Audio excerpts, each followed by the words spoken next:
오늘은 본문을 중심으로 일제히 모인지라라는 제목으로 하나님의 말씀을 나눠 듣겠습니다.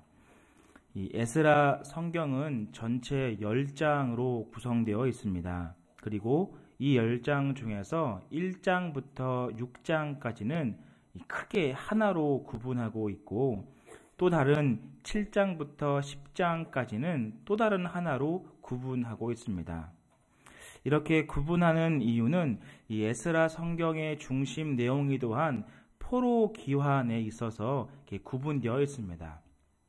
이 앞전에는 1차 포로 귀환, 그리고 두 번째에는 2차 포로 귀환에 대해서 다루고 있는데요. 오늘은 이 전반부의 핵심이라 할 수 있는 이 1차 포로 귀환한 사람들이 무엇을 했는지에 대해서 살펴보도록 하겠습니다. 이 성전 건축을 어떻게 준비하였고, 또 오늘날 우리는 어떠한 모습으로 신앙생활을 해야 되는지에 대해서도 살펴보도록 하겠습니다. 먼저 당시 이 이스라엘 자손이라 불리우던 이들은 얼마 전까지만 해도 포로였었습니다. 이 당시 고대 시대에서는 이 아시리아, 또 바벨로니아, 페르시아 등등의 막강한 제국이 등장했었는데요. 이 이스라엘도 이 북이스라엘은 이 아시리아라고 불리우는 아수르에 의해서 멸망당했고, 이 남유다는 바벨로니아라고 불리우는 바벨론에 멸망당하였습니다. 그리고 이 제국들은 이 정복당했던 나라들을 향하여서 이주 정책을 펼쳤는데, 자신의 고향 땅에 살지 못하고 다른 나라에 가서 살게끔 하였습니다. 그 이유는 그들이 갖고 있던 고유의 민족성을 파괴시켜서 어떠한 반란이나 어떠한 반역 세력을 꿈꾸지 못하도록 망가뜨리는 것이 그 이유였습니다. 그래서 일찍이 아수르에 의해서 멸망당했던 북이스라엘은 이방 민족과 많이 접하게 되어 혼합 종교가 되었고, 점차 하나님의 백성으로서의 정체성을 잃어가고 있었습니다. 조금 더 짧은 시기였지만 남유다 역시 바벨론의 포로가 되어서 똑같은 이주 정책을 당하였고, 많지는 않았지만 이방 민족과 혼합되어서 살아가고 있었던 때였습니다. 그렇게 소망도 없고 빛도 없었을 것 같은 남유다 백성들에게 구원의 빛이 등장하는데요. 그 구원은 다름 아닌 바사 제국이라 불리우는 페르시아가 등극했을 때였습니다. 이 바사는 이 바벨로니아라는 어마어마한 나라를 통일시켜서 다시 세계를 제패한 나라인데요. 이 페르시아가 에스라 1장 2절에서 이렇게 이스라엘 향하여서 이 칙령을 내리고 있는데요. 우리 에스라 1장 2절을 함께 읽어보겠습니다. 읽겠습니다. 바사왕 고레스가 말하노니 하늘의 하나님 여호와께서 세상 모든 나라를 내게 주셨고 나에게 명명하사 유다 베루살렘의 성전을 건축하라 하셨나니 아멘. 그 어마어마한 페르시아의 왕인 고레스가 유다 사람들을 고국으로 돌려 보내기는 것도 모자라서 그들을 향하여 성전 건축을 명명하였습니다. 이렇게 아시리아부터 바벨론까지 이어지는 그 긴 포로 생활 가운데에 소망도 빛도 없었지만 하나님은 전혀 새로운 나라를 등극시켜서 이스라엘에게 또 다른 새로운 빛을 선물하고 있었습니다. 이 명명을 들은 이스라엘의 포로들은 에스라 2장 64절 이하에서 얼마나 많은 숫자가 이동했는지 기록하고 있는데요. 그 숫자가 약 5만 명이 넘는 숫자가 동시에 일어나서 다시 고국 땅으로 출발하게 되었습니다. 그리고 또한 같이 나온 가축들도 약 7천 마리가 넘는 그 엄청난 큰 행렬을 갖고 다시 고국 땅으로 돌아왔습니다. 이렇게 유다 백성들은 간절함이 그 5만 명의 숫자에 통해서 나타나고 있는데요. 이 간절함을 나타내는 것이 이들의 지파를 소개할 때도 나타나고 있습니다.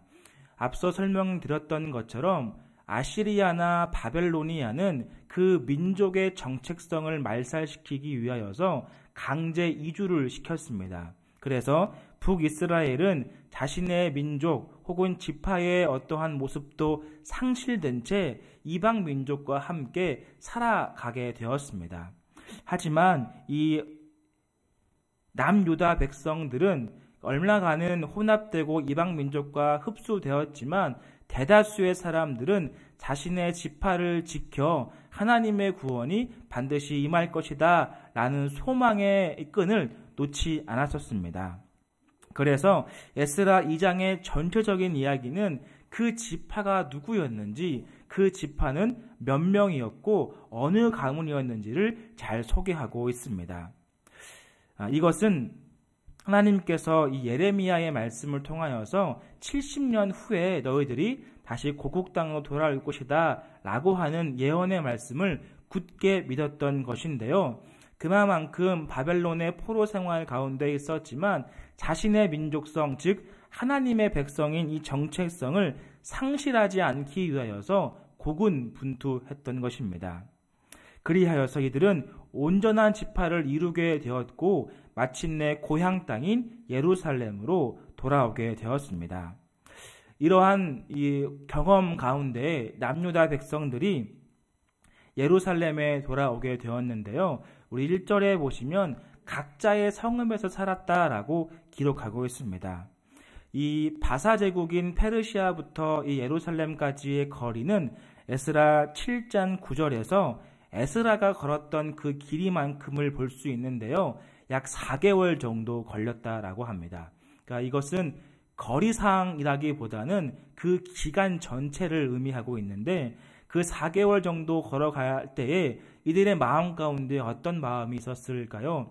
오랫동안 포로였지만 다시 고향 땅으로 가기 때문에 다시 가게 되면 성전도 재건하고 자신의 집들도 만들고 더 힘있게 살아보자 라고 결단하였을 것입니다. 하지만 이 돌아온 예루살렘의 땅은 성전이 폐허됐는데 자신의 집들이 온전하는 것이 있을 수 있을까요? 다 폐허가 됐고 잔해가 되었고 이것을 다시 재건을 어떻게 해야 할지 모르는 상황이었습니다. 하지만 자신의 땅들을 보고 탄식하고만 있지 않았고 그 땅 가운데에 하나님의 은혜와 또한 이 희망과 소망을 꿈고 재건을 위해 열심히 살아갔습니다. 그것이 각자의 성읍에서 했었던 일이죠.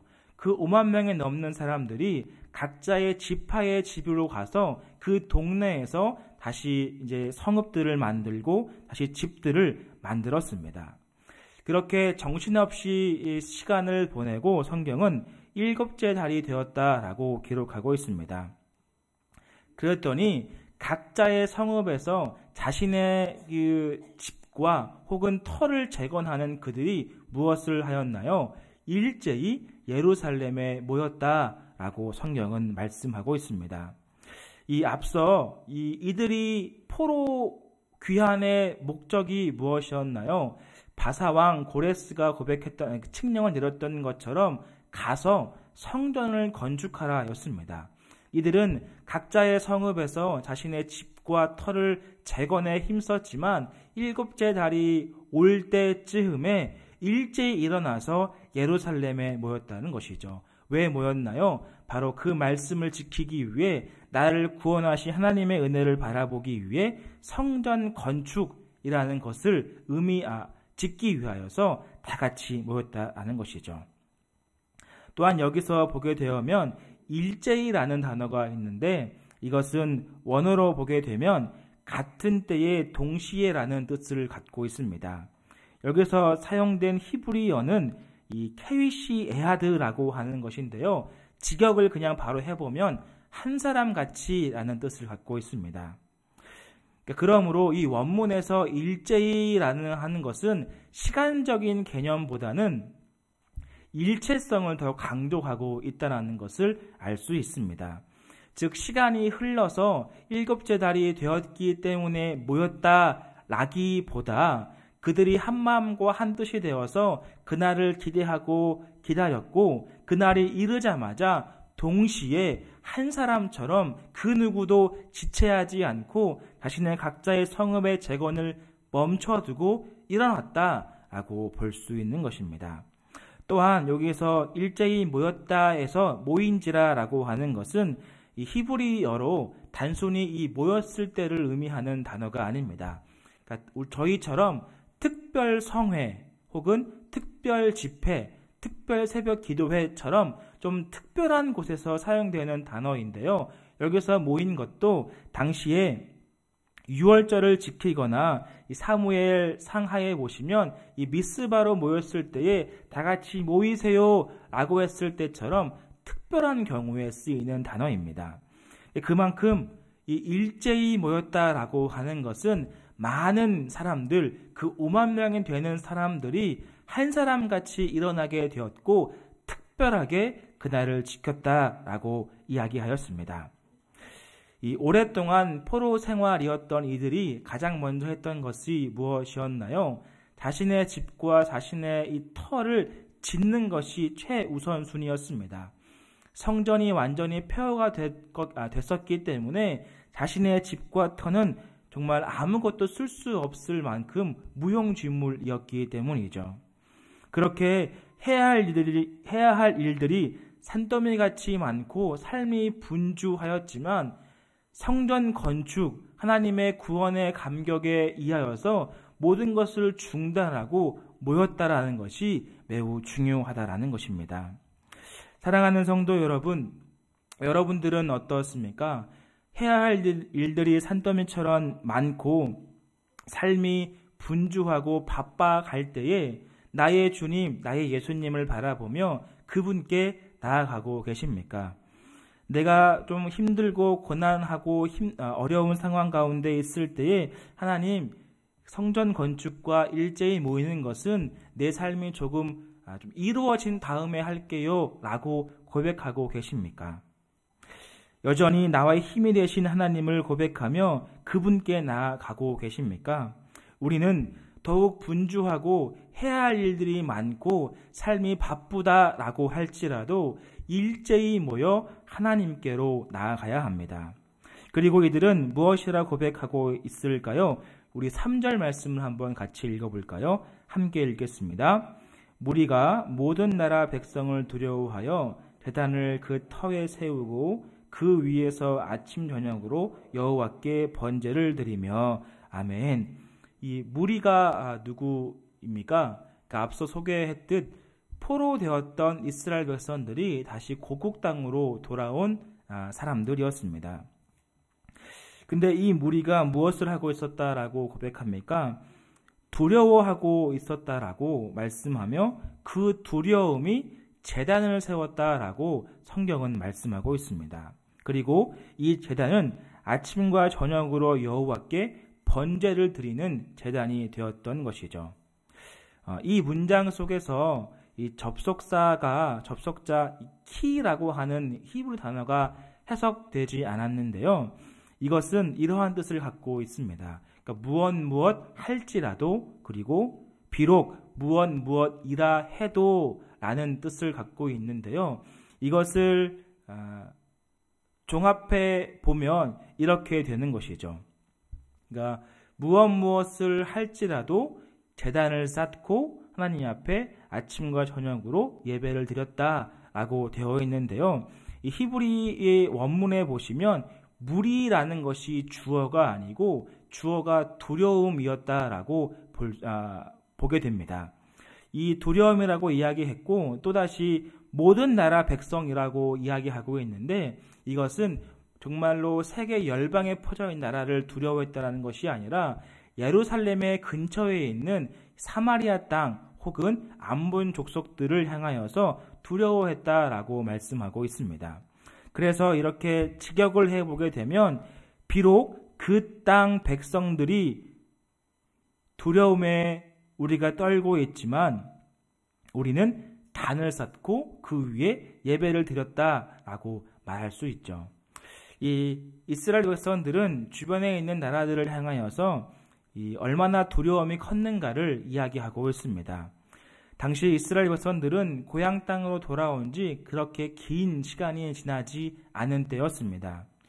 군대의 칼과 창은커녕 자신의 집도 없는 이들이 만약 사마리아 땅과 암몬 족속들 그 주변에 있는 강도나 혹은 다른 사람 쳐들어오게 되면 전쟁할 수도 없고 싸움이 일어날 수도 없고 모조리 폐허가 되고 전쟁에서 지게 되는 것입니다. 그러한 모습 가운데 두려움이 강하게 임하게 되었고 그 두려움은 하나님 앞에 나아가는 이 출발점이 되었다라는 것이죠. 그리하여서 제단을 위해 세우고 아침과 저녁으로 여호와께 번제를 드렸다라는 것입니다. 두려움이 있었을 때에 이들은 성벽을 쌓지 않았습니다. 이들은 군대를 조직하거나 이들은 군대를 만들 말을 하지 않았습니다. 두려움이 이들을 연습하고 다른 사마리아 땅, 다른 암몬 족속들이 우리를 위협하고 걱정과 근심이 있을 때에 여호와의 단을 쌓고 그 위에 나아가 번제를 아침과 저녁으로 드렸다라는 것입니다. 즉 무릎으로 하나님께 나아가 기도했다라는 것이죠. 나의 두려움과 나의 걱정이 내가 할 수 없음을 주님 앞에 고백하오니 도와주시옵소서라고 고백했다라는 것이죠. 여기서도 우리의 신앙을 돌아봐야 합니다.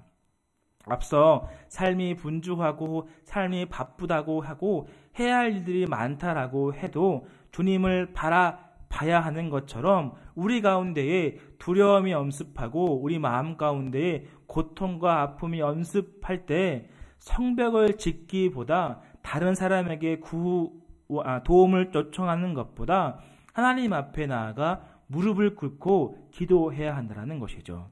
이 이스라엘 사람들은 이 호의를 받았던 바사왕, 즉 이 페르시아에게 도움을 요청하지 않았습니다.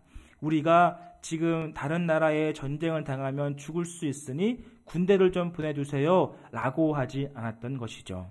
그들은 함께 모여서 예배하였고 하나님 앞에 나아가 무릎으로 기도했다는 사실을 우리는 기억해야 합니다. 이러한 귀한 또 은혜가 또 저 여러분의 삶 가운데 늘 넘쳐나기를 또 축원드립니다. 우리 4절 말씀을 함께 읽어보겠습니다. 4절 함께 읽겠습니다. 시작.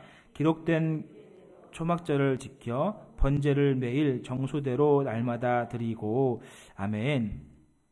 이 초막절이라고 하는 것은 저희 본문 1절에서 등장하고 있는 일곱째 달에 시작하는 절기입니다. 이 일곱째 달은 일곱 번째 달로 7월을 의미하고요. 이 7월은 이스라엘의 종교력이며 우리 달력으로는 9월에서 10월 정도를 나타나고 있습니다. 그리고 이 히브리인들의 전통 민간력, 그러니까 그들이 지키는 일반 달력은 1월을 의미하고 있습니다. 그리하여서 이 7월에서 7월 1일은 나팔절로 지켜지고 있고 그 같은 달의 10일은 속죄일, 그리고 15일부터 일주일 동안이 저희가 보았던 초막절을 지키는 날입니다. 그러니까 이렇게 7월 중에 세 절기가 같이 포함되어 있고 그것을 지키기 위해 이들은 모였다라고 하는 것이죠. 또 한 가지는 이들의 민간력으로는 새해를 지키는 1월이기도 하기 때문에 이 7월은 매우 중요하고 의미 있는 날이기도 했습니다. 또한 이 초막절이라고 하는 것은 이러한 의미를 갖고 있습니다.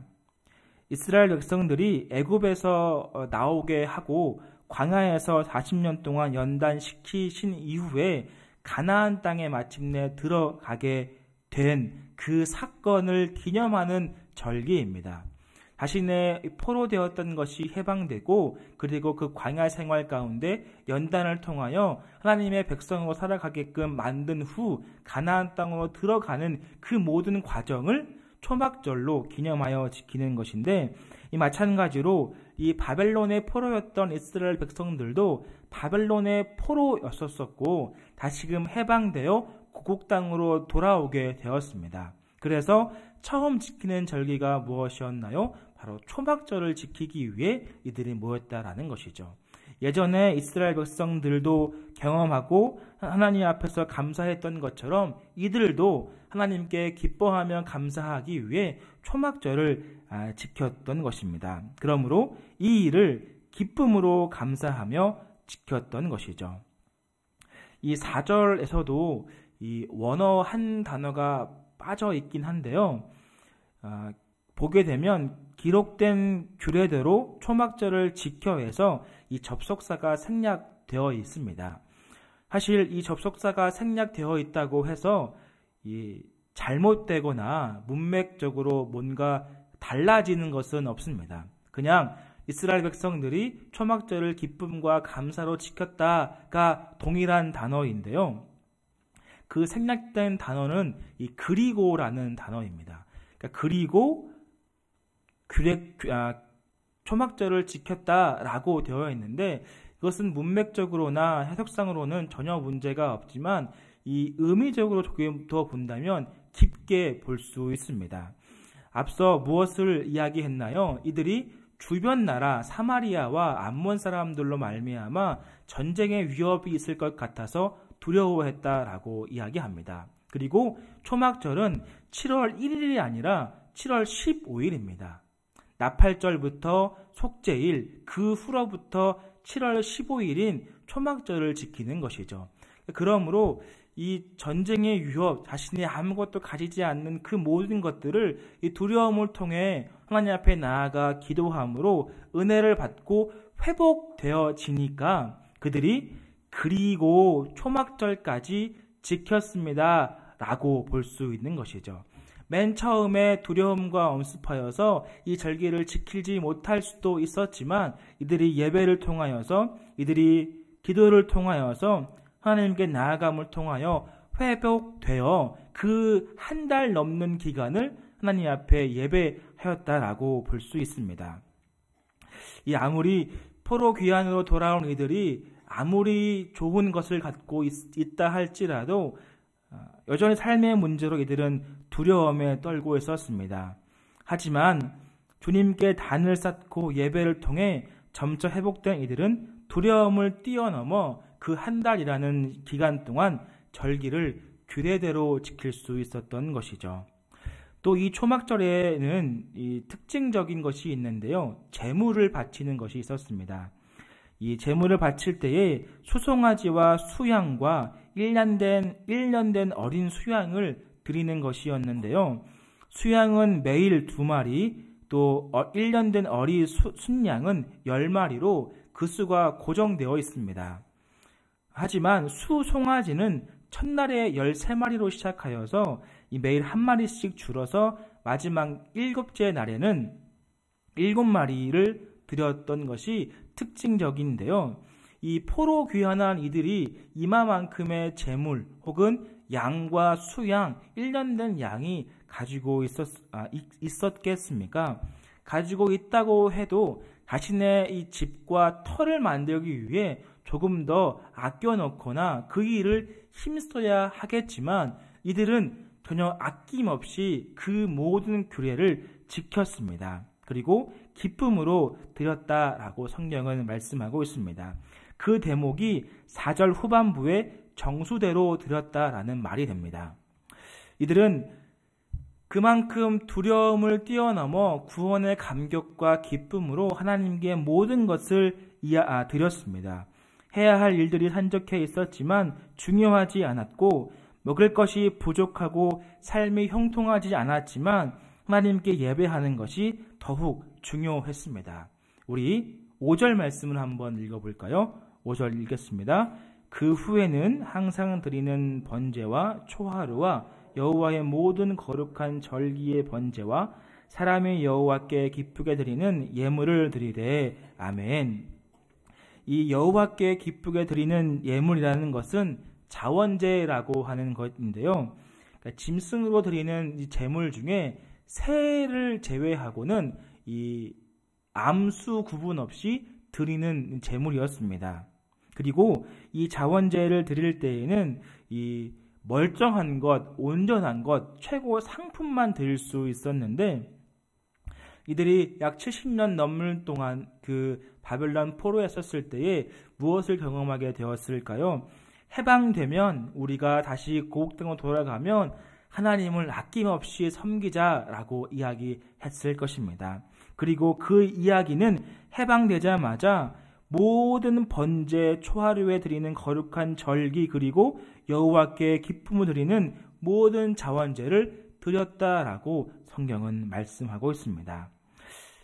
이들은 해방되자마자 함께 모여서 하나님을 예배하고 그 두려움을 이겨 성전 건축에 대한 더욱 확고한 뜻과 계획들을 세우게 되었는데요. 우리 7절 말씀을 마지막으로 읽어보겠습니다. 함께 읽겠습니다. 이에 석수와 목수에게 돈을 주고 또 시돈 사람과 두로 사람에게 먹을 것과 마실 것과 기름을 주고 바사왕 고레스의 명령대로 백향목을 레바논에서 욥바 해변까지 운송하게 되었더라. 아멘. 이제 성전 건축의 모든 필요한 것들이 채워지고 있었습니다. 이 중요한 것은 이 물품 준비에 있어서 앞장선 사람들은 포로로 되어서 귀환하였던 이스라엘 백성들이 아니었습니다. 바사왕 고레스의 명령으로 성전 건축에 필요한 모든 것들을 지원받게 되었습니다. 본문에서도 보시듯 바사왕 고레스의 명령대로 백향목을 레바논에서라고 되어 있는데 이 레바논이라는 땅은 지금도 그렇지만 이 나무 숲이 너무나 울창해서 현재에서도 이 레바논 표 나무들은 굉장히 고가에 팔리고 있는 나무들입니다. 그만큼 이 사람들이 가진 것도 없고 아무것도 없이 있었지만 바사왕의 명령으로 말미암아 이 모든 것들을 채워주고 준비되고 있었던 것을 보게 됩니다. 또한 에스라 3장 이후에도 보시면 바사왕의 그 페르시아에 있는 금과 은과 모든 보화들을 이 성전 건축을 위해서 보냈다라고도 기록하고 있습니다. 이것을 볼 때 우리는 또 어떤 것을 바라보게 될까요? 하나님의 구원의 이 감격은 두려움을 뛰어넘어 하나님께 기도하며 예배하는 것으로 나타날 뿐만 아니라 그 구원은 완벽하게 이루어지는 것을 보게 됩니다.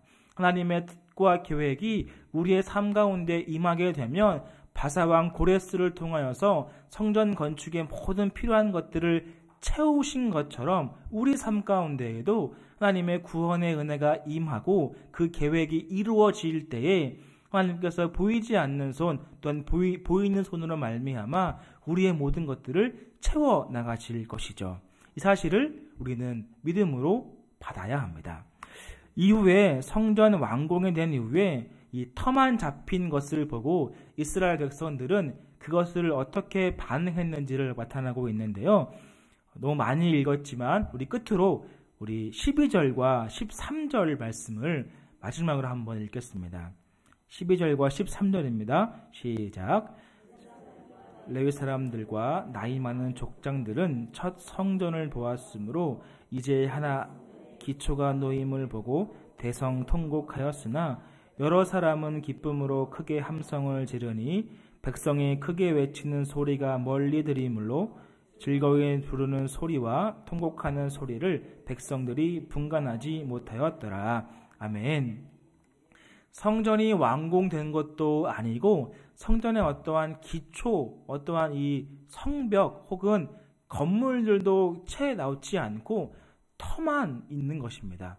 자, 여기서 이 자리에서 성전을 건축하고 이러한 모형으로 합시다 라고 그냥 이렇게 놓았던 터를 보고 많은 사람들이 감격하였고 기쁨을 자아내지 못했습니다. 이 나이 많은 족장들이 이 성을 보고 감격하여 울었다라고 하는 것은 예전에 있었던 솔로몬의 성전에 비해 턱없이 부족한 모습이었기 때문입니다. 자신들이 한창 흥왕하고 하나님의 은혜와 사랑을 경험했을 때에 보았던 성전과는 비교할 수 없을 정도로 초라해진 모습을 바라보며 이 안타까움에서 눈물을 흘리게 되었고, 그 이외의 사람들은 이제라도 성전 건축이 시작되었으니 하나님의 구원의 은혜가 시작될 것입니다 라고 기뻐했던 것이죠. 하지만 이 눈물은 어떠한 슬픔과 마지막에서 흘렸던 것이 아니라 이제 다시 출발점에 있었기 때문에 그 복합적인 감정들을 말하고 있는 것이죠.